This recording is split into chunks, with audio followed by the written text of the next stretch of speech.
Well, good evening. I've been told that some of you would like to be able to service your own water filters. I've been doing this business for about 24 years. I think I'm a bit of an expert by now. So I'm going to show you how to service your own water filters. First thing is, I've often been asked, how many kinds of water filters are there? And I think the answer is there's something like 100 or maybe more different types. There are only 4 that I sell. And what are the 4 types? Well, I'm going to show you those first, give you a bit of a general idea of those 4, and then I'll give you a demonstration of how to service them. And the thing I have to emphasize is the method of servicing is the same for all of them, no matter what size or type they are. So first of all, let's have a look at the big daddy of the lot. Here he is. This is what I sometimes refer to as the Farmgate water filter. These are used for rural services, small farmlets or even big farms sometimes, where the residents needs purified water and they use a lot of it, so this is good for them. These are very big tubes, very big cartridges, and they remove a lot of dirt and sediment from the water. That is that one. The next one that I want to show you is, oh my goodness, they are so heavy. This is the other extreme. This is the Countertop water filter.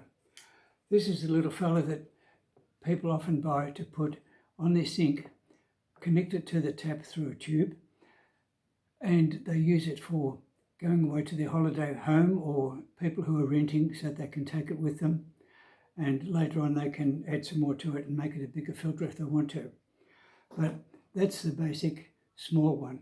The water comes in here from this, which is connected onto the tap, and it comes out the spout here, and it gives you very good quality filtered drinking water. Now that's that one. The next one I'd like to show you is this one, but these are usually mounted this way. This is a Caravan water filter. The fittings that go into it and out of it are ordinary garden hose fittings. So you've always got that sort of fitting for wherever you are. And the hose that connects onto them, you need food grade hosing, and you can buy that fairly easily. But if you go to a caravan park somewhere, you can just hook this up with the tubing to a tap and run it through there, and you've got filtered water. You've got it while you're camping and while you're travelling, if you use a storage container as well. Now, that's those 2. So that's the 3 other ones that I've shown you. The next one is the one that I'm going to use to demonstrate with. And why I'm demonstrating with this one is because, I was just making sure that I'm still recording, it looked wrong. Anyway, the reason I'm showing you this one is because this is probably the most complex one of the lot, but it's still fairly simple. And the principles of what we do here is the same for those other ones. So this is the unit. It's called the double under sink water filter, and it's mounted in either the back of the cabinet under the sink or on the side wall of the sink, side wall of the cabinet under the sink. And when you're servicing it, you've got 2 options of how you want to do it. You can leave it screwed onto the cabinet wall and just take these off. The plumber should have left enough space underneath here so that when you unscrew these, they can drop down. Or you can take it out, put it up on the kitchen bench and work it, do the servicing there. It's much more convenient if you want to do it that way. Now, the thing that you need to do, there's a couple of things first. If you're going to be down on your knees, looking into the cabinet under the sink, have something nice and soft to sit on, so I should say to kneel on. This is what I use. It's like a sort of Pilates type mat. It's pretty easy to carry around. But if you don't have that, use paper towels. Or should I say rolled up towels, that'd be better. Okay, so when you're doing that, the first thing to do is you have to disconnect the mains. The water comes in from the mains through a stop valve and comes out through the tube on the side over here and goes up to a faucet that's mounted on the sink.